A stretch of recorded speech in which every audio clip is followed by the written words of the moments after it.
Pop culture is more than just entertainment. It's a lens into society, relationships, and human behavior. I'm Grace, and here on the Grace Report, we dive into stories beyond the headlines. Whether it's reality TV drama, celebrity scandals, or royal family intrigue, I'm here to break it all down. What it means, why it matters, and how it reflects the world we live in. Join the conversation, share your take, and let's make sense of the culture shaping our lives one story at a time.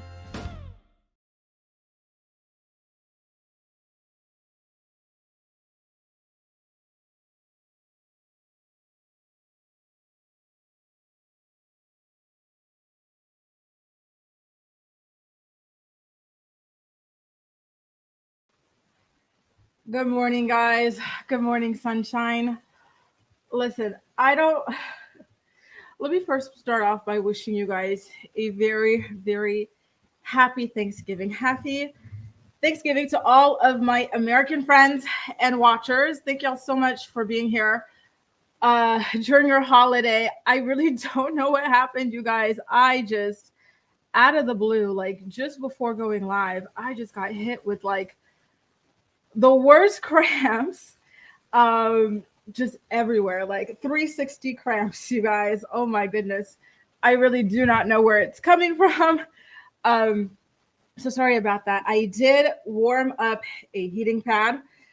So I'm gonna try to see how far I can make it through today's morning report, especially because listen, I know a lot of you guys are either getting ready to cook and whatnot to celebrate the holidays, maybe you want some company, or maybe you're skipping the Thanksgiving holidays and you want some company. So I'm really trying to tough it out and get through this. And on top of that, I got some really, really good stories lined up for today's show that I really wanted to discuss with you guys as well. So again, happy Thanksgiving to all of you who are celebrating today. I can't wait to hear about what it is that you guys are eating, who you're celebrating with, all that good stuff. I'm so sad that it's not possible to share photos in the live chat because I would have loved to see photos of you guys' dishes.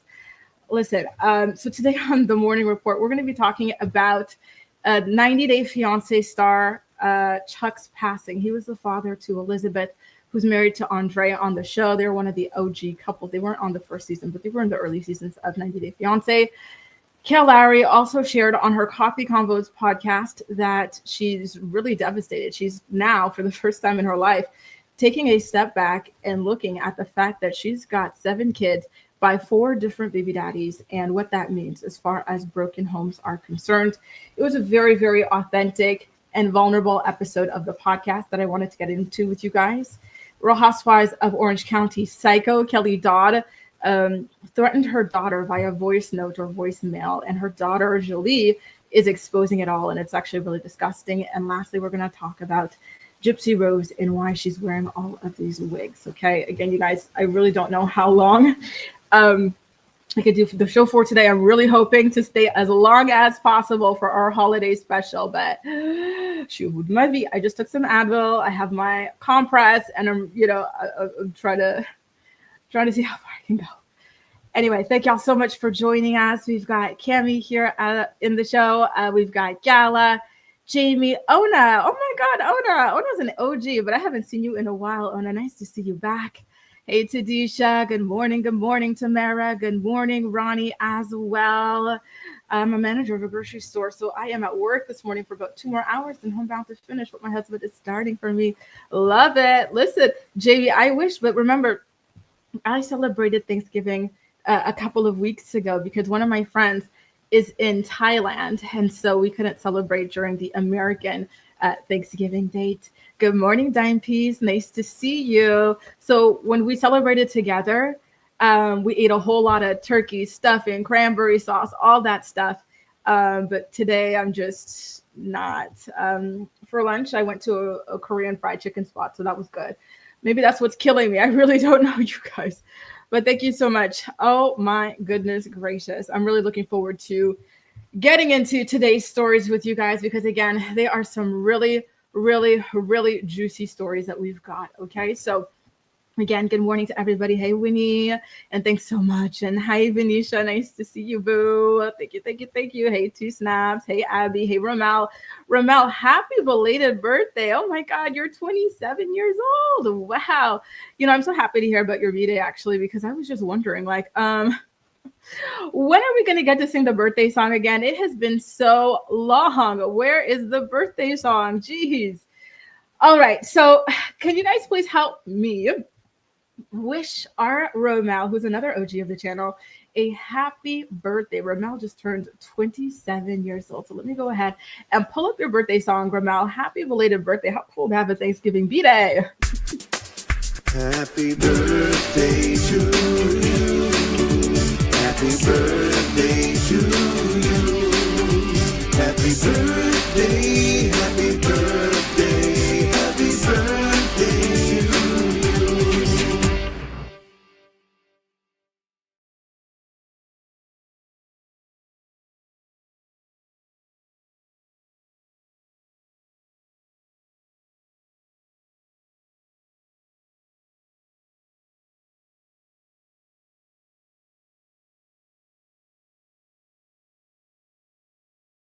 And it's so nice of you guys. But I feel like I'm going to be in pain regardless, whether I'm chatting with you guys or whether I'm just like lying around. And I feel like at least chatting with you guys is a good distraction. So I really would prefer, I would really love to and prefer to be chatting with you guys to get my mind off of all of this. Oh, Lord have mercy. And we do have a super chat. Thank you so much, LaRonda. That's so nice of you. Thank you so much for your holiday super chat. And I hope you're having a happy Thanksgiving wherever you are. Thank you, thank you, thank you. All right, you guys, why don't we start off with our first story, shall we? I'm still so saddened by this story concerning the passing of Chuck from 90 Day Fiance. Again, he was the father of Elizabeth, the father-in-law of Andrei, and he just seemed like such a good dad. He really, really did. You know, I feel like just seeing that kind of representation on the show and whatnot, or on TV in general, is super duper important, and he was able to provide that. So I really loved him. And, you know, I'm so sad for his entire family. They were all so close to him. I just know that they're all absolutely devastated. Elizabeth is actually currently threatening to sue People magazine for a story that they ran about the passing of Chuck, which, mind you, I don't know why she's so upset about the story. I thought that it was a very sweet story. They just shared that he had passed away and talked about some of the reactions or some of the feelings of his family members who lost him and whatnot. And she's really upset about that story. But listen, I published a story as well about his passing when I got the news. And we had nothing but nice things to say about him, just like People magazine and the comment section as well. In fact, today I was responding to a lot of comments that I got in the section of that video. And everybody just said the same thing. He seemed like such a lovely, loving father, and the news is devastating, like F cancer, all that stuff. You know, I hope she knows that she is very, very well supported. So anyway, Andrei did make a video to pay tribute to his late father-in-law that I wanted to share with you guys. So let me go ahead, pull it up. We'll chat about it on the flip side. Okay, here goes. Hey everyone, this is a tough one to make, but first I want to just honor a man who meant a lot to our family. Chuck, my father-in-law, who many of you knew from our TV series, has passed away a couple of weeks ago. And it's been incredibly tough for us. Now, I know there's been drama, tensions and storylines over the years, but what people saw on TV is just a tiny portion of our real relationship we had. What I can say is Chuck genuinely loved filming. He loved the energy, he loved the excitement, he really did. The connection of all of us. He loved people in general. You know, some of my best memories are just off camera when we're laughing and talking and joking about how we're fighting on TV while we're in real life getting along, and so just like best pals. And this is how I'm gonna remember him.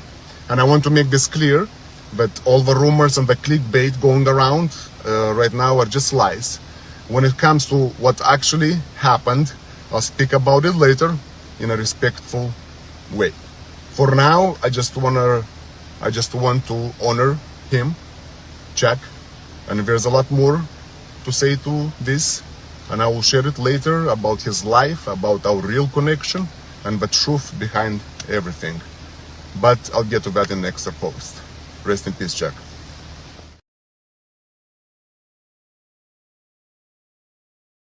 Straight from Andrei's mouth. I thought it was really sweet that he was able to share some of his favorite memories with the late Chuck Podcast.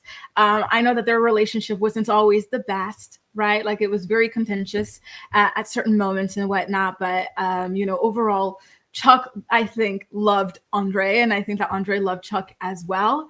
Chuck was just a protective father to his daughter, and he had a right to be, right, with Andrei, who was out there constantly needing money, right? And Chuck would invest, and we saw him invest in a home in Moldova for Andrei to launch his own real estate company, similar to what Chuck launched in the United States. But that money seemed to have been squandered and whatnot, right? So it's nice to know that despite all of the fighting and whatnot that we saw on the show, behind the scenes, there were touching moments between the two of them, and that there is an appreciation from Andrei towards Chuck as well. So that was a really beautiful thing to see.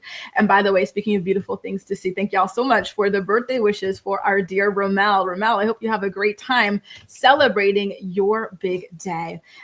So I have to go back and read that People article to find out why it is that they're so upset about it. But what I'm gathering is that maybe People magazine might have attributed some quotes from inside sources in regards to reactions to Chuck's passing that maybe were not true. It seems as though Elizabeth and Andrei say that they're not true.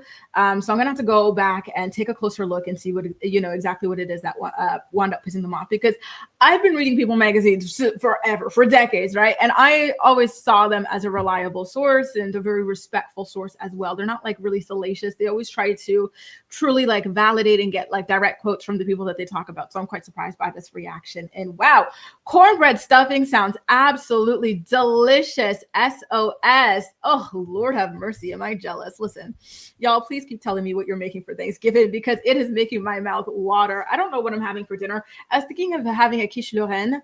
But this Thanksgiving stuff sounds too damn good. Here in Paris, if you're ever here like over Thanksgiving or something like that, whether it's Canadian Thanksgiving or American Thanksgiving, they do offer like Thanksgiving menus. Like you can go to a restaurant, depending on the restaurant, right?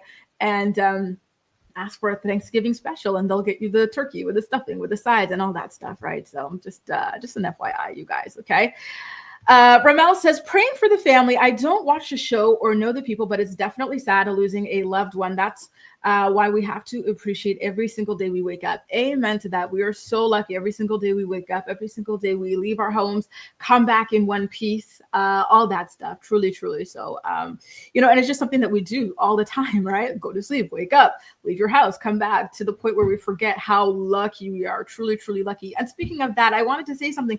I don't want to say too much because I'm not aware of all the details, but I did hear that there was a tragedy that struck you guys in America yesterday, where somebody shot some policemen. Very, very, very sad. Hang on, let me take a look. I have to remember exactly.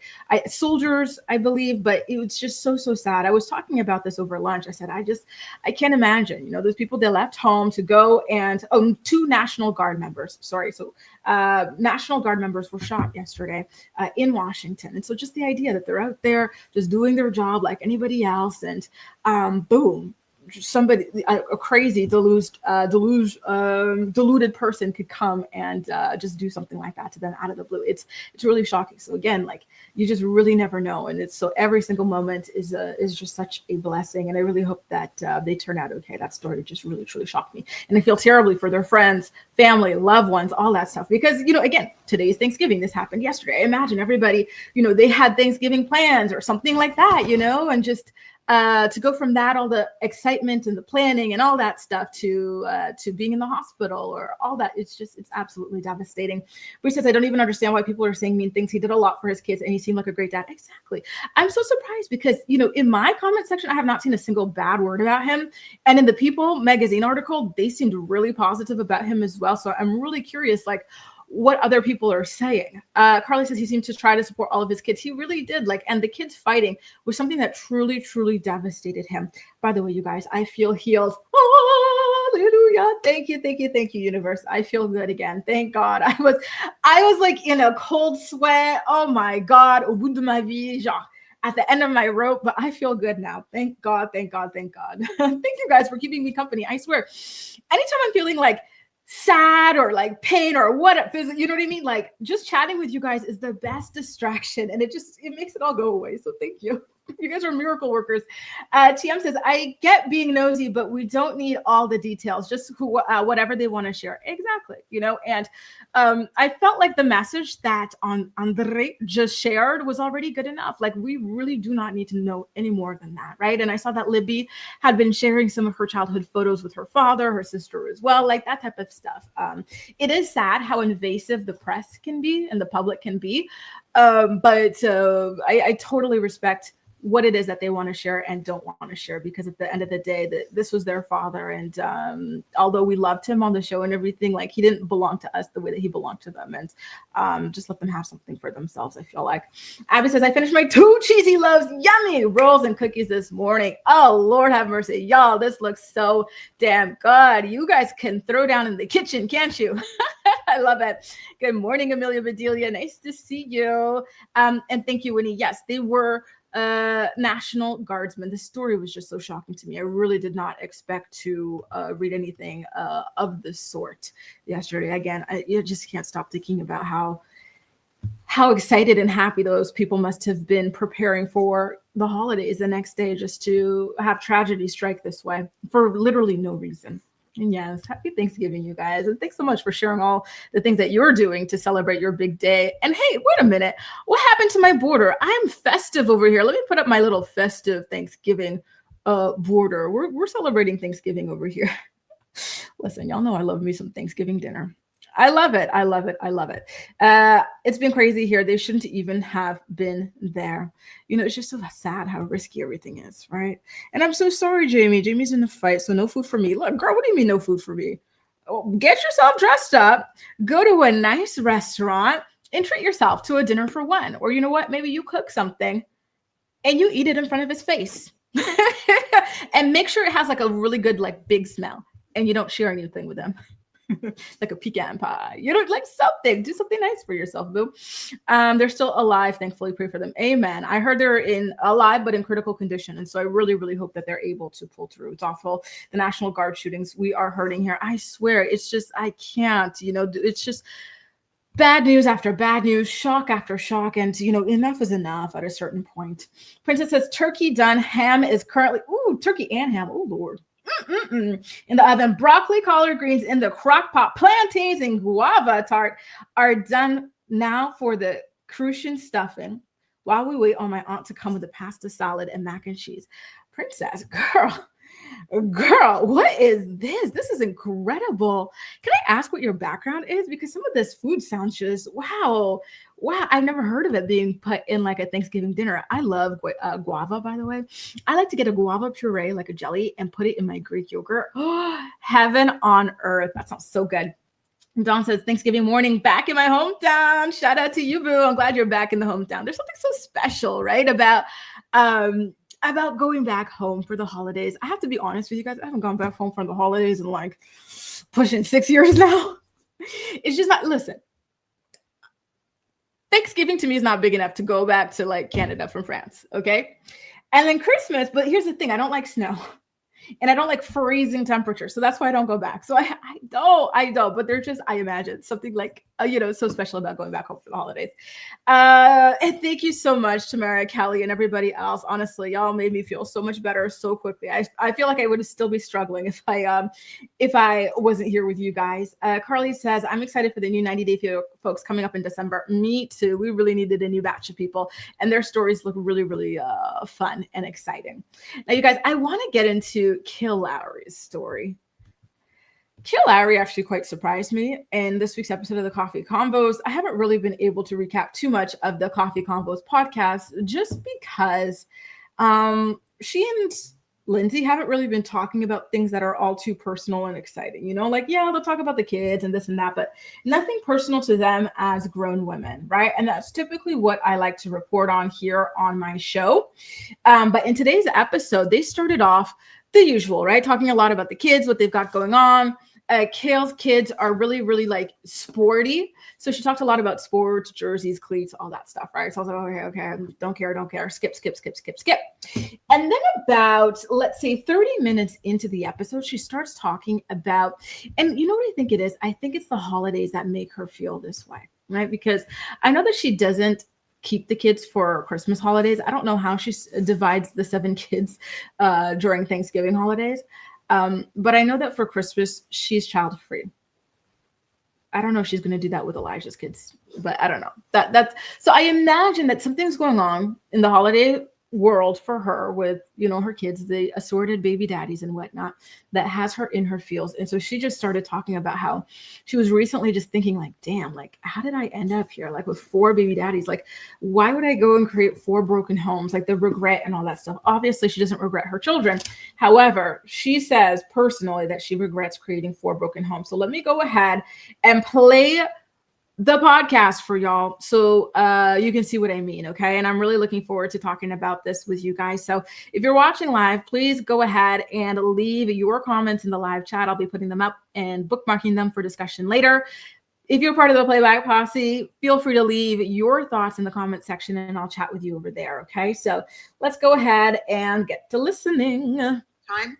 And I sat here and literally has been on my mind for the past, I would say like a week or so, maybe like 2 weeks, is that you and someone else that I know, they sort of like, we'll call it learned the first time. And I sat here and literally created 4 broken homes. And that's been something that I've been struggling with for the past like week or 2 weeks. Cause I'm like, in a different way, like obviously I've always known that I have 4 baby dads, right? Like that's something that we can't ignore, but I never looked at it in a way that's like, I created this. It's like, I did that. I didn't learn the first time, the second time, the third time, or the 4th time. Do you feel like, I already know the answer to this, but I have to ask, would you do it any differently if you could go back and redo it? Well, see, that is a hard question to answer because I don't regret my children. Yep. I don't regret any of them. I don't regret having 7 of them. I don't regret any of them in any way, shape, or form.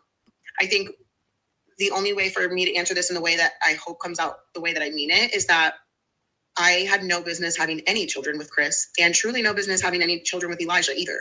So I think that at the point that I was married and divorced and then got pregnant right away, I had no business doing that. Like I should have waited until I knew that I was in a secure relationship, got married again if I wanted to do that, and then continue to have children. Like I almost cannot believe that I did this. Does that make sense? It's like, I don't know. It makes so much sense. And I think I very much understand what you're saying when you say you don't regret any of your kids, but you might regret certain situations. Yeah. Like I made my life harder, their life harder. But I think during that time, like I just wanted a family and I just wanted to be loved and I wanted to be a wife and I wanted to be all of those things. And I think I was living in this, like, I was like over romanticizing the Chris situation. And then I do think that maybe the situation with Elijah would have turned out differently if certain things didn't occur. But I've been really thinking about that. It's like, but I also look back and I'm like, but I got married and divorced. And then I was in a relationship where someone was saying something to me and then didn't follow through. So was it like the both of us fucked up, not just me or just him? So I actually just had a conversation with Kristen on the Southern Tea about this. And if I had to do it all over again, I think I would have definitely given myself time post-divorce to really like truly heal the parts of me that needed to be healed from being married. Agreed. And I think that when you become a wife, that changes a lot of things. And I'm not saying I was the best wife. I'm not saying he was the best husband, but I think that just changed my mindset on a lot of things, just like the way that I thought about stuff as a wife. So then when I got into other relationships, it's almost like you want to be a wife so bad again that you're almost overlooking some of the red flags and you're trying to like make it fit and make it work. Yeah. Because the desire is to like have that consistency back, to, you know, be in that role of a wife. And you just can't move on too fast. And I think that that's probably a little bit of what happened to you. I think that you saw potential in somebody. And then I've said, if Kail has sex one time, she has a kid. So fucked up. I mean, people, and I hope that I'm allowed to say this, but like Kail has 7 kids, and I think she literally had sex like 6 times to get them. I just think that's so fun. Like, people really think I'm a whore, and I'm like, no, these are like most of the people I slept with. Do you know what I mean? Like, it's so crazy. I feel like you have to be ovulating at least 30 days out of the week. 30 days out of the month. Imagine. And every single time that I've known that you have gotten with somebody, I immediately know you're getting pregnant. Well, not anymore. I have to go do the work now. Kristen said you just got souvenirs. Like, I wish that the kid was immaculate conception, actually. But the craziest part of it all is I had secondary infertility after Lincoln was born, which is the whole reason why I got surgery and everything else. It's so frustrating. Was like, wait, you got surgery? Well, I had the mommy makeover because mommy makeover, yeah. Shout out to Dr. Amobi. He looked at me dead in the face and was like, Kail, there are people in their 40s trying to get pregnant for the first time, and you have 2 healthy children, 2 healthy boys. Like, if you don't get pregnant, like, basically be happy with what you got. And at that time I was like, yeah, you're fucking right. Like, you're right. And I listened to him, and I got this. He didn't tell me to go get the surgery, but he was basically like, be happy with what you have. And I respected him then. I still respect him for saying it. But how do I go from secondary infertility, back-to-back miscarriages to 5 more children? You know what? I don't know. How does that happen? I didn't even want kids, Lindsay. No, I know, which is the wildest thing. Somebody did not want kids that just had 7. Like, what? 7 plus the fucking baby. And like, I wanted to have a baby so bad. Like, it was a childhood dream. Like, to be a mom. I used to be a mom. Like, I wanted to be a mom and a waitress. Like, I don't know why I wanted to be a waitress, but waitress. Like, that was going to be my life. And I wanted to have a little boy, and I had him, and So there you go, you guys. There is more, and I'll get into some of the other stuff that she said. I'm not yet sure if I'm gonna like play the rest of the clip or if I'll just tell you what she said in recap fashion. But again, and I think it was Carly who said something similar too, which is it's a very honest reflection at the end of the day. Like, was it smart what she did? Not really, right? And I feel like she was a grown woman when she decided to do this time and time again. So there's this whole, I wanted love, I this, I that. Like, I don't really buy that as an excuse, to be honest with you guys. And in fact, I wonder, like, is it the love of the man or is it the love of the kids that you're talking about wanting, and maybe feeling like, okay, as my kids get older and more independent, I feel less loved or needed by them. And so I need to, go make some new ones. Because when it comes to Elijah, she didn't know him. Right. Lindsay was saying, oh, Kail, it's okay. Like, you were idealizing situations and whatnot. That doesn't apply to Elijah necessarily, because Kail has admitted that was a one-night stand. Like, she moved into her place, she saw her neighbor, decided she wanted to bone her neighbor raw, and she got knocked up. Like, I think that the way that they're kind of downplaying some of these decisions that she purposely made as a grown-ass woman, is a little bit disingenuous, to be quite honest with you guys. Kail also does say, she hinted at it in the clip that I played for you, but later on she does say that she would have preferred to have her children with donors so that she doesn't have the broken homes that they are currently dealing with right now. In fact, I think actually I want to continue to play it so you guys can hear it in her own words, because it does hit harder. And I do agree, Acacia. I do think that that's why she's thinking about this right now, particularly because, at the time of filming or taping, the holidays were coming up. And so she's in the process. And let me go pull up this family tree. Guys, I spent a really long time on this, this family tree, because I had gone and I had tried to get it done. Like, I was trying to figure out, where can I get this family tree done, right? So I had to do it on Canva. So the holidays are coming up, right? And when you've got 7 kids by 4 different baby daddies, and you're like, this is like a truly familial holiday, and you don't even know if you're going to have all your kids with you for this familial holiday because you decided to have them with every Tom, Dick, and Harry that you met. It's harsh, and it's hard to think about, Again, she doesn't have the kids for Christmas typically, right? So just the idea that you've got all these kids and here comes another really big familial holiday and you're finding yourself all alone, like, that's something that has to be absolutely, truly, truly, truly devastating. Like, just thinking about it is really shocking and devastating to me personally. So I can only, imagine what she's really feeling as she goes through this, for the however many year in a row. And by the way, sorry, Winnie, I attributed your comment to Carly, but it was your comment that this is an honest and fair reflection. You know, I find it to be very, very, very refreshing to hear this kind of conversation from Kail. But again, I would have liked to hear her take a little bit more responsibility because like Princess says, you could wrap it up. You could take plan B. These kids and these pregnancies did not happen by accident. As much as she wants us to believe that that's the case, she knows how this stuff works. You know, there's condoms, there's birth control, there's plan B, there's other things. There's so many ways to avoid putting your children in this kind of situation, right? So again, I would like to hear her take more responsibility and stop using such passive language when it comes to her intentional decision to have kids with all these people. You know, like with Joe, okay, teenager excuse, I get it. With Javi, you were married. You thought that that was going to last. Sure. But then when it came to Chris, you knew he had a harem of women, you know, and then on top of that, you had a restraining order against him. Y'all broke up 1,000,000 times over and you still got pregnant a second time. That's a little bit, you know, insane. And then when it comes to Elijah, there you go again, raw dogging everybody. You find a neighbor, you decide, oh, let's do this with no condoms, no nothing.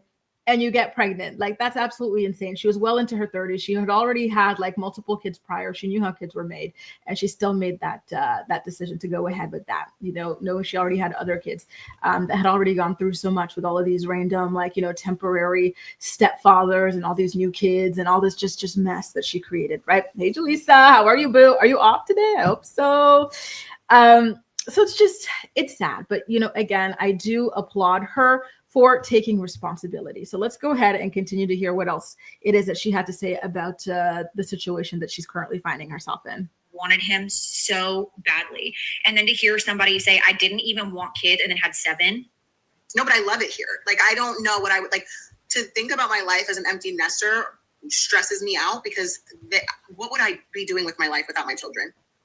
I mean, at this point, I don't know, and I couldn't even imagine it. So I'm not even going to try to guess like hypotheticals of what you would be doing. But back to what you were saying. So you feel a sense of guilt for creating those situations and then not being together with any of them. Like, this is going to sound fucked up. Like, if I could have all of my children by a donor, like the same exact children, because I love having all my, like, I don't regret any of them. I don't regret how many of them. I don't regret any of it. It's stressful, chaotic, and all of the things, but I literally thrive in it. I don't know. I just wish that I didn't create, because if it was a donor, for example, there would be no broken homes, right? Like, they wouldn't know any different other than my home. So I just feel like in that way, like, that makes sense. But like, I actually created like literal broken homes. Not once, not twice, not 3 times, but literally 4 times. Do you feel like you have a hard time sharing them? Yes. Like, and what's fucked up about that is it's also nuanced, right? Like, now that I have Lincoln, Lux, and Creed virtually full-time, okay? Like, we're mostly full-time. There are some, you know, like this coming weekend, I don't have any of my kids. And so like, that is a break that I desperately need, but it's also not enough because it literally ends up being, I want to say like 36 hours of child-free time. I have a really hard time, and it's not necessarily sharing. It's like last night, this is the text that I sent Will. I said, I can't sleep without him in this house. I'm probably going to have to get medicated or something. I've been worried all day. Like, worried about Jackson? Yeah, like my anxiety when he's not at this house, like on my days, I know he's fine and I know he's well taken care of and I know that I have to share. But I very much just struggle with the idea of, okay, now he's with him for the next 2 days and I'm not going to see him and I can't sleep without him in the house. I know more people than ever are feeling like their money is. And then there's an ad here, but there's just, as she talks about how she doesn't necessarily love when the kids go off with their dad, she doesn't have a good time with sharing. You know, the first thing I thought about was, well, that's something that we always saw from the very beginning, right? Even in her relationship with Joe, as Joe was fighting for more time with Isaac and whatnot, that was something that Kail was heavily against. In fact, she even moved Isaac to a different state before waiting for a judge's permission and against Joe's wishes and everything. And, you know, wanted to move further when Joe moved states and moved close to her and more importantly, his son. We all knew that already, but it is nice to see her finally admit to it, because when the baby daddies would accuse her of this is something that she would very vehemently deny over the years and whatnot, right? So I don't know, just the idea of doing this with donors and stuff, I don't know that that makes it any better or not. And I'm really curious to know what you guys' opinions are. She says, okay, I created all these broken homes, but if I had the kids with donors, then that wouldn't have been the case. I think that even kids conceived with donors and whatnot, I think that they still do have their own kind of complexes and battles. Like they might be curious about like who this mystery donor is, and have questions about that as well, or to have like emotional feelings or issues or whatever tied to that as well. I really don't think that there is a perfect solution as far as these situations go, to be quite honest with you guys. And so later on in the episode, she also does say that some of the kids are not happy going to their dad's house, and it's something that's stressing her out. She also says that 50-50 does not work for kids as they get older. She wants an open door policy / more flexibility when it comes to the older kids. For example, Isaac, she wants for Isaac to be able to come and go from her place, Joe's place, as he pleases, but Joe is not very happy with that. So this is something that we've known for a while, and we've talked about for a while, which is that there's a lot of animosity right now in the relationship between Joe and Kail. There have been a lot of hinting that it might have something to do with Isaac and his coming out and whatnot. We know that Joe was not happy that was something that Kail decided to monetize and sensationalize on the internet. And so his concerns with that in particular have been sort of twisted to make it seem as though he has a problem with his son being gay. And so I do think that has caused some serious tensions with them in the co-parenting front. And I think that it might be something that has rubbed off onto Isaac and has made Isaac kind of almost distance himself or have a colder relationship with his father as well. And so that's something that's a little bit concerning. And you see her kind of hint about this in the podcast from time to time. Hey, Miss D, nice to see you, boo. And I saw one of my girls, she was here for like 15 minutes. I think it was Angie. Is it Angie who said she's like popping in really quickly? Yes, it is. Hey, Angie, thanks for popping in. Happy Thanksgiving. And by the way, this comment made me laugh so hard because I said, Kail, this is what happens when you have kids with every Tom, Dick, and Harry. And T says, no, Tom, Dick, and Harry is through. She had kids with Matthew, Mark, Luke, and John.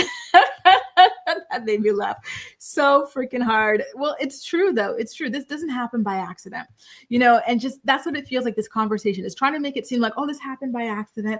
I see the error in my ways. No, this is something that happened, due to, and in my opinion, you not taking your therapy seriously. She's constantly talking about, oh, I'm in therapy, I'm this, I'm that, like 7 years in.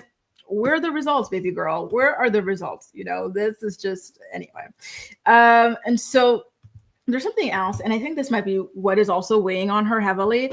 She started talking about Lincoln in particular and how she would cry if Lincoln told her that he wants to live with Javi. And this is something that she has talked about on the podcast in earlier years. I remember an episode a year or two ago where she talked about how Lincoln is so much closer to Javi. He's very much like, he wants his guy time. Javi's very like sporty. He's like a coach and all this stuff at the time for him.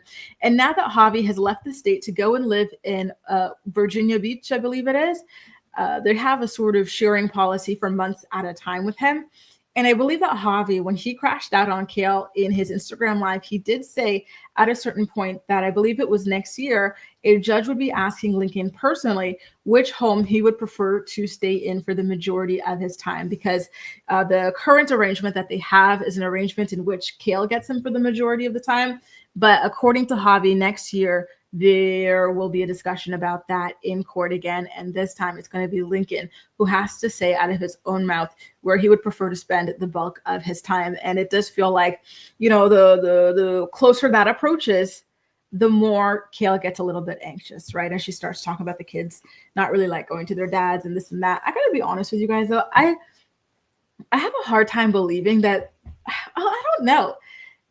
Maybe it might be a bias of mine. Let me ask you guys, do you think it's really likely that the kids, for example, Isaac, to me, we already know that Isaac, like 4 kids ago, has been sick of Kail and all these random new kids and baby daddy she brings into the house, right? She told Kail to stop popping out these new kids and everything, right? And I agree, it's awesome. The growth is good. I just wish she would own it a little bit more. So he's been tired of that for a while. So But then Joe's house is very stable. He's been with the same woman for like, I don't know, 13, 14, 15 years at this point. He has a little sister there. Like, it sounds like more stable, more calm. So I am quite surprised that she's implying that he prefers her home more than Joe's. And then there is Lincoln, like, again, I don't know. Like, do you guys think that truly all of these kids prefer her home to the dad's homes? Like, for example, I could believe it with Chris's kids, because no offense, Chris, I don't know what he's got going on in his house, but I believe that he's probably more unstable than Kail. But the other situations, I'm not so sure, to be honest with you. I'm really, really not. Just Snap says Kail could have a K-pop band with them kids. It's giving Miss Mouse.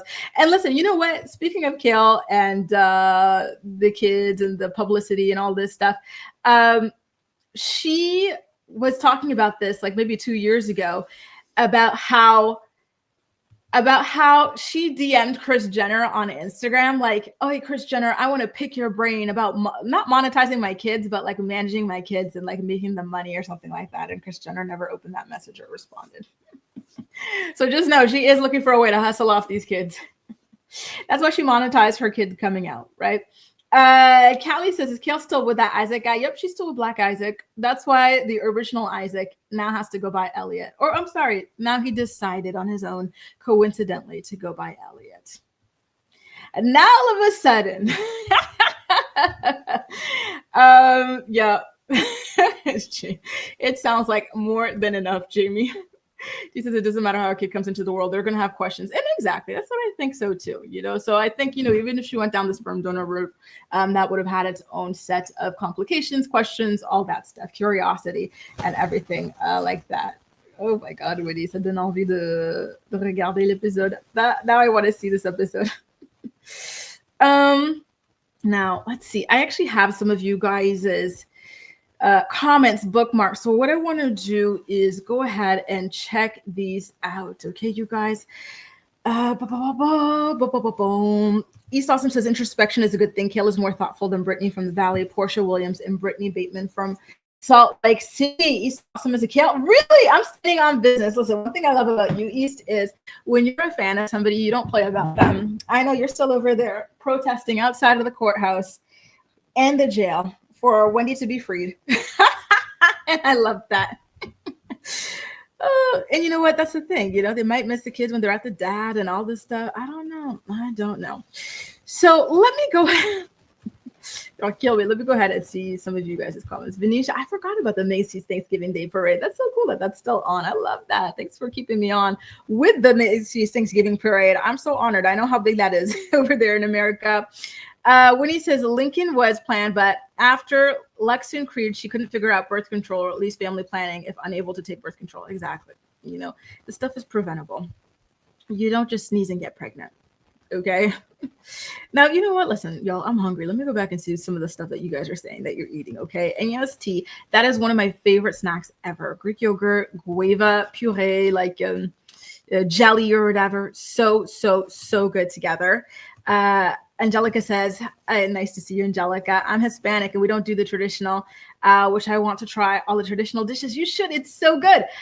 We typically do tamales or snow crab and lobster tails. That sounds so good. That sounds so freaking good. You know what's so crazy? I have eaten at so many Hispanic, Latin restaurants and whatnot. And I've never had tamales. I've had empanadas. I've had everything else, but never tamales. I don't know why. It's so crazy. And I'm dying to finally eat them. And of course, Acacia is on her list. And one thing about Acacia is she's going to go on that damn hike. I love that. Like a hike with a turkey in the oven sounds like an absolute Thanksgiving dream. Love that for you. Princess says turkey is done. Ham is currently in the oven. Oh, I already read this one. And it sounds so good. You have a full-blown feast. And it's so nice to see you, by the way. Jalisa, you're part of the playback posse. And we'll get into that. Ireland says, happy Thanksgiving. Nice to see you, Boo. I'm so glad you're finally able to make it to a live show. You guys, again, you know what? This is very, very vulnerable of Kail. So I'm happy that it's something that she's talking about on her show. Truly. And by the way, East Awesome's wondering if anybody's watched the new Todd Chrisley show. Is that the one where they were like profiling the family and then he got out of jail and everything like that? It was pretty good. I hope the link is still in my description box for Philo. I have Philo. I think you could still sign up for a free account if you're based in America to watch the Todd Chrisley show. You can watch the Braxtons, you can watch the Wendy Williams documentaries and whatnot. Everything, you know, pretty much all reality TV, 90 Day Fiance is on there, all that stuff. So yeah, definitely feel free to go ahead and binge it. Now, you guys, we do have another story I wanted to get into. Actually, I wanted to get into the Kelly Dodd story because Kelly Dodd is a psycho. I never liked this woman. Listen, maybe she had like half a good season, like her first season, she was kind of funny. But she seems like somebody who's dangerously psychotic. Like truly, in my personal opinion, she is off her freaking rocker. And the voice memo that her daughter Jolie just leaked that she sent to her absolutely confirms it to me. If nothing else confirms to you that this woman is insane, bat-ish crazy, just take a listen to this memo that she sent to her daughter, that her daughter is now playing on social media. Jolie blocked me from everything. So I want you to forward this message to her. Okay, you forward this message to her. You just opened up Pandora's box, Jolie. I have recordings of you screaming at your dad because he hasn't taken you on vacation. Screaming that he didn't buy you a car. Do you remember those recordings that I saved? I have those, and I'm going to publicly put them out there. Do you understand? For you to do this to me after I bought you a car, paid for your college, paid for your health insurance, took you to the doctors, I bought you all your clothes, housed you, did all that. Meanwhile, your dad was banging some fucking loser and put those 3 kids first before you. I have all of those, okay? So what you just did right now, you're going to look like a fool. You dumb little girl. You're stupid, okay? For even thinking that you're gonna win. I have Cameron Talley as my criminal defense attorney, and he is laughing at you. You're a joke, and so is your dad. And for you to even take his side, okay, after what he has done to you since 7th grade is absolutely crazy. I'm sorry that you have mental illness. You are nuts. Wow. Can you imagine that? Like, she talking to her daughter is telling her she's stupid. She's going to destroy her in the court of public opinion. She's a loser. Her dad put like his stepkids before, like all this stuff. Like, she trashed her child so badly. She almost makes Janelle Evans looked like an angel in those terrible text messages that she sent to her son. They were terrible. But this to me is even worse. This is absolutely terrible for her to say, you were a dumb, stupid little girl. I've got a criminal defense attorney who's laughing at you. Your dad doesn't love you. All this stuff. That is truly vile. I don't understand how this woman even has fans. She has been showing us consistently for years, pretty much ever since we met her on the Real Housewives of Orange County, that she is absolute trash. You know, that she's a terrible person, terrible morals, terrible ethics. And like East Awesome says, she is estranged from all the members of her family at this point, right? She's estranged from her mother. She's estranged from her brother. She's estranged from her ex-husband. She's now estranged from her daughter. If you can't get along with anybody in your family, I don't know. I kind of wonder if maybe you're the problem. You know, like I'm shocked. I remember hearing some stories over the course of several years about the way that she was allegedly treating her mother. I believe it was her brother who had accused her of like pushing her mother, like getting physical with her and whatnot. And I'm not exactly sure why it is that she and Jolie are currently on the outs. It feels as though Kelly Dodd thinks that Jolie took the side of her ex-husband and Jolie's father, Michael, over her own side. But is that enough of a motive for you to go and send this harassing voice note message to your daughter, trashing her, calling her stupid, calling her a loser, calling her an idiot, saying everybody is laughing at her and that you're going to destroy her in public and you got all these receipts on her and you're going to make her look like terrible? Like, I personally do not think so. This is just really, really, really toxic. This, in my opinion, is incredibly narcissistic and it's borderline scary. Like, I can't imagine receiving a message like that. And one thing that's worth clarifying is that she couldn't even send this message directly to Jolie. I think that Jolie has her blocked. And so in the beginning of the message that she was sending, she said, get this to Jolie, get this to Jolie. So she had an intermediary get it to her daughter because her daughter has her blocked. Absolutely insane, and I agree, Abby, when she's bragging, oh, I fed you, I housed you, you chose to have her, so you were obligated to do those things for her, right? So to be bragging about doing the bare minimum of your responsibilities as a parent, mind-blowing. And I think, typically the people who have to brag about those sorts of things, they don't, their parenting isn't much to write home about. All right. Absolute insane. It's giving Mel Gibson. It's giving Alec Baldwin calling his daughter a little pig at 13 years old and whatnot. Like, so many unhinged parents out there. So you know what? Like, shout out to those of you who might be estranged from your families, or your parents during these holidays as well, right? Because of course, if people talk about Thanksgiving and whatnot, and just the family of it all, like, there are people who are not able to celebrate this holiday because they have toxic family members like that, right? Milen says she wants her daughter to be hateful like her. Oh, is that it? Like, she's mad because Kelly's a hardcore conservative, so she pissed off that her daughter came out as a liberal, came out, like she's coming out of the closet or something. That's crazy, right? Exactly.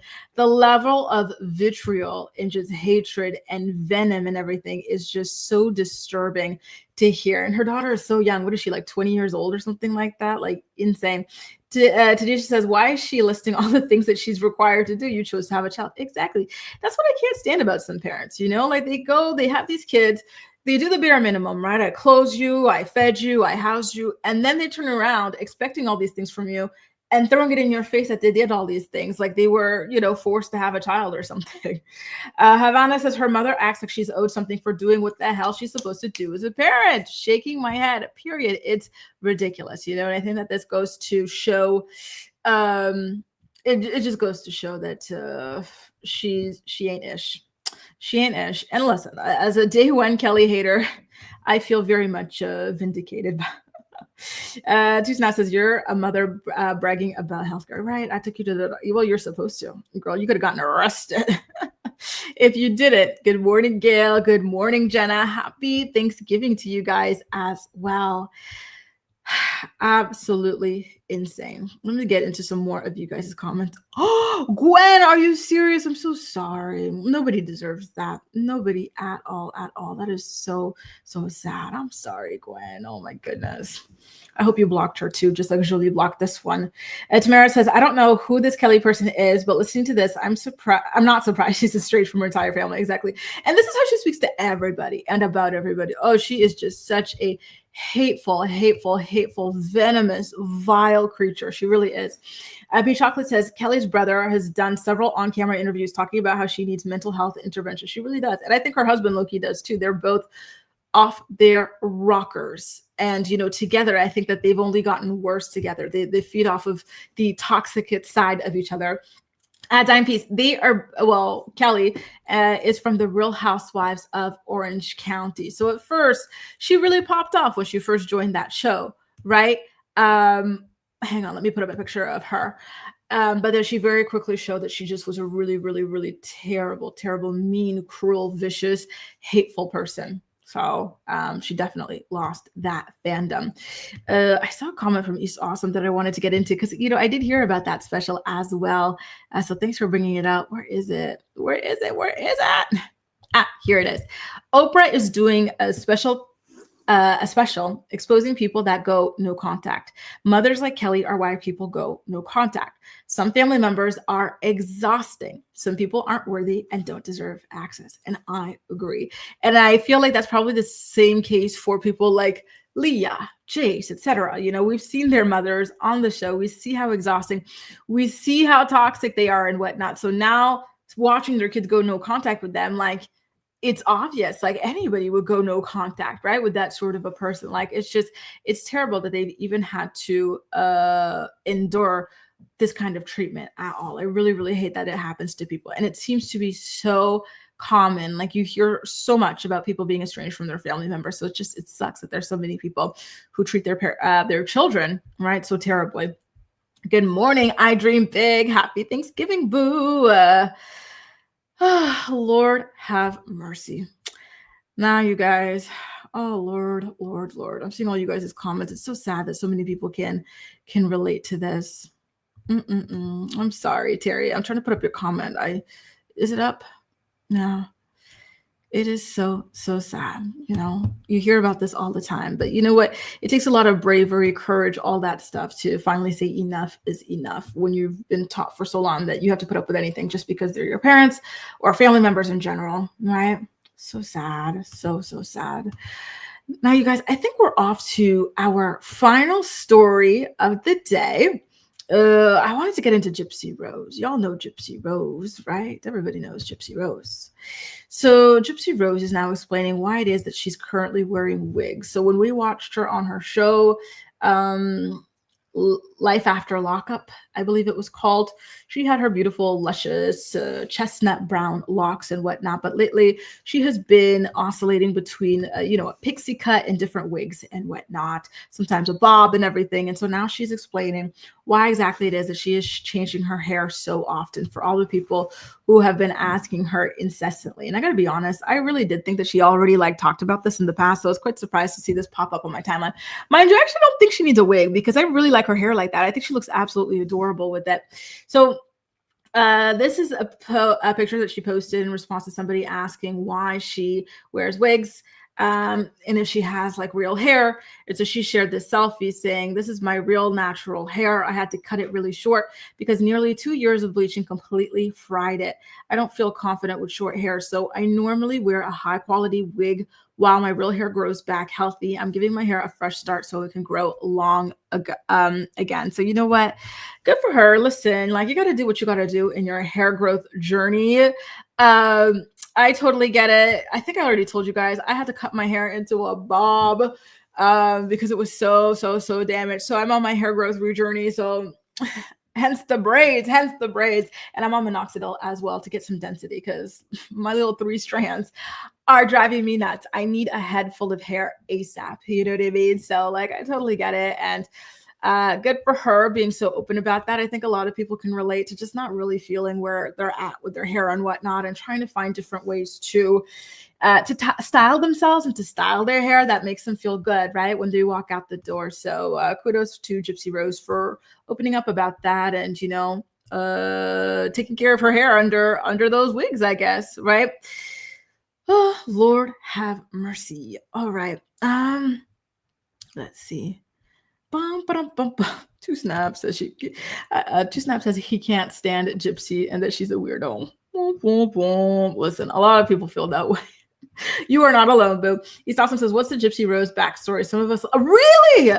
She deleted her mother because her mother apparently, her mother wasn't diagnosed formally with Munchausen's by proxy. However, Gypsy says that her mother had everybody around her convinced that she was sick when she wasn't sick. And so her mom needlessly had her teeth extracted, her going through several surgeries.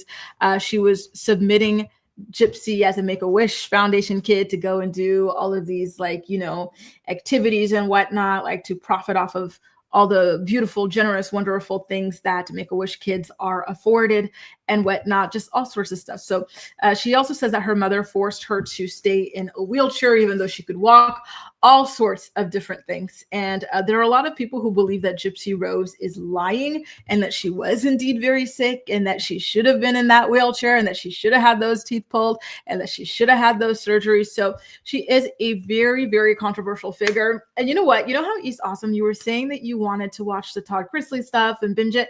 Listen, that too is on Philo. So on Philo, you'll find the Gypsy Rose. You can find the reality show. She only has 2 seasons. It was pretty good to watch her coming out of prison and seeing what she's like. But if you want to really dig in to how she even wound up there and whatnot and how she deleted her mom, over on Philo as well, they do have the documentaries about Gypsy Rose that you can go ahead and binge to get a little bit more intel on who exactly she is and why she's so controversial.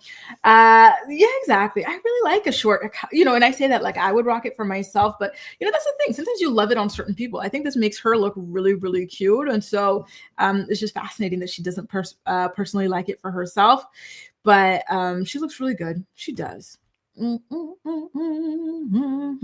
Oh my God, B, this is so sweet. Such a sweet, sweet, sweet, sweet, sweet message. I'm so happy that you have such beautiful parents and that they're able to celebrate 50 years of marriage, which is a huge accomplishment in beautiful Hawaii. Love that. Marianne. So Marianne is one of the people who does not like Gypsy Rose. She says this pic of Gyp-ish is filtered to look like a 12-year-old. She does not look like this. Damn. Oh my God. I was not expecting that. Damn. Mia Farrow took one for the team back in the 6th. Ramster, hi, you're here, Bill. I almost wish you a happy Thanksgiving. Well, happy Thanksgiving in spirit anyway, even though I know you're not American. Oh, medical, exactly. So she says that she was a victim of medical abuse. She felt like there was no way out and that she had to delete her mom. And so I do think that there was a certain level of the court believing her and her claims. And that's why she, eventually wound up getting a sentence that was not life. And because she wasn't the person who actually deleted her mom, she got into like an online relationship with somebody who I believe is autistic or something like that. And she had him delete her mom for her. And that person is stuck in prison for life. And so a lot of people do not like that either. Oh, Kelly, you're on the journey too. It's hard. It's hard. Listen, I'm sending you emotional support. I have to take out my braids. Like I'm going to take it out not this weekend, but the weekend after that. And I'm excited to see like the growth and whatnot. I think I'll chill for a bit before putting on more braids. And then after I'll chill and get a straightening to see where I'm at in my journey. So I feel you. You know what else is really good? Like Ayurvedic, like hair masks and whatnot, and just, anything you can find. And it really is. It's so good. So yeah, feel free to check all that stuff out on her. She's very, very, very interesting. Mocha says, I'm sorry. Good morning, Mocha. Mocha chocolate. Hey. Happy Thanksgiving. Nanya says, Gypsy has I haven't seen you in a while, boo. Hey, happy Thanksgiving. Gypsy has a chromosome deletion. She was officially diagnosed in 2011. And yes, and that's something that she's quite open about. And she did say that if she were to have more kids in the future with her boyfriend, Ken, she would like to have them through IVF so that she could do some genetic screening to make sure that they don't have the same genetic condition that she has. B says it's horrible what happened to her as a child. I would totally sympathize if she had done it herself. But the fact that she involved an innocent guy that is still in prison makes her a villain. And so, yeah, a lot of people feel this way. But then I've seen some people who say that this guy, and listen, I had to go back and rewatch because I don't remember this part, but some people said that the guy was so excited and he was speaking like it's something that he always wanted to do and whatnot. So I don't know, to be honest with you guys. But yeah. Hey, Elizabeth. Wow, I can't believe you're watching from 3 a.m. in Australia. Nice to see you, Bill. Thanks for being here. They also have hair growth. Yeah, I've heard about this type of stuff. Listen, right now I'm on the Minox. And I'm excited to see the results when I take down my hair in 2 weeks. But I did look at this stuff and I thought that it would be interesting. I also am hearing about red light therapy or something like that. I'm trying everything I can this time. I said, listen, this is my last big try, so I'm really, I'm knocking on wood that it works. Totally wish I had better hair, but I might get a hair. Oh, I heard they're so good. I have clip-ins, I love my clip-ins from time to time. I do. You think so? You think? Oh, not the really? Like the Nene Leakes cut? Oh, Roddy says it's creepy that she is making herself look like her mom made her look. I don't understand her reasoning, but that's really Hang on, let me put up this picture again. Listen, one thing about Gypsy Rose that I'll admit, even though I'm not a lover or a hater of Gypsy Rose, I'm still on my journey to fully understanding her. But I can admit, as a Gypsy Rose neutralist, that she is a little bit strange. She is a little bit strange. And I do think that she can be a little bit manipulative as well. We saw that in the final episodes of her season 1 of her show, when she wanted to leave her husband, Ryan, to go for Ken. She started really trying to paint it as if Ryan was this terrible person when he was just a clingy man who noticed that his wife had a wandering eye. right? By the way, Celine, thanks for becoming a channel member. Listen, you know, that's actually what I have to do after I film this video. I had to go and film another channel member video for you guys. So hopefully you get to enjoy that. So essentially I have like my book club of my channel members where we read like, you know, books written by the Teen Mom Stars or about the Teen Mom Stars. And so right now we're currently reading the Ashley's Reality Roundup book, where she gives a lot of like exclusive info about the Teen Mom Stars and behind the scenes stuff about them. So for example, she had interviewed Farrah Abraham's ex-boyfriend. I think his name was Daniel. Do you remember when Farrah went on this like date with this guy that she, you know, had been dating for like a month or two? And then she meets his like stepmom, who's like in her 40s. And the stepmom's talking about how she'd want to have like kids. And Farrah's like, really, at your age? Like, I think that ship has sailed. You're going to be a lone bird. Like that. And all of her jaws were like that guy. So there's some, you know, intel from him. Her former neighbor was talking about how like she used to always dump Sophia off on her and just disappear for like the day and sometimes multiple days. Another neighbor was talking about how Sophia, she allegedly forgot or left. She left Sophia in a hot car with the windows up. And it's not that she forgot. She just, you know, had other things to do upstairs or something like that. Like there's a lot of tea in that book. So I'm going to continue reading that for you guys. And Jaleesa, Puerto Rican Thanksgiving and soul food. That sounds so damn good. Listen, I would love to go to Puerto Rico one day. It sounds absolutely beautiful. It really, really does. I hope you have a great time celebrating, boo. Abby says Thanksgiving tamales are just the best. Tamales are by far my favorite. Listen, I have to try this. I have to find out where I can eat these. You have to try them. If you come to America, look for them on the corners, or better, a parking lot. All right, Bill. Listen, I'll keep my eyes peeled for these tamales. You know what? I've been thinking about making a ceviche for a while. Maybe that's what I'll make. Well, no, I already said I'm having a quiche Lorraine, but I think eventually, maybe over the weekend, I'll make a ceviche. I know that's what is it? Is that Peruvian? Yeah, I think it's Peruvian, but like, I love me some Latin food, y'all. I love it so much. And thanks again for the super chat, LaRonda.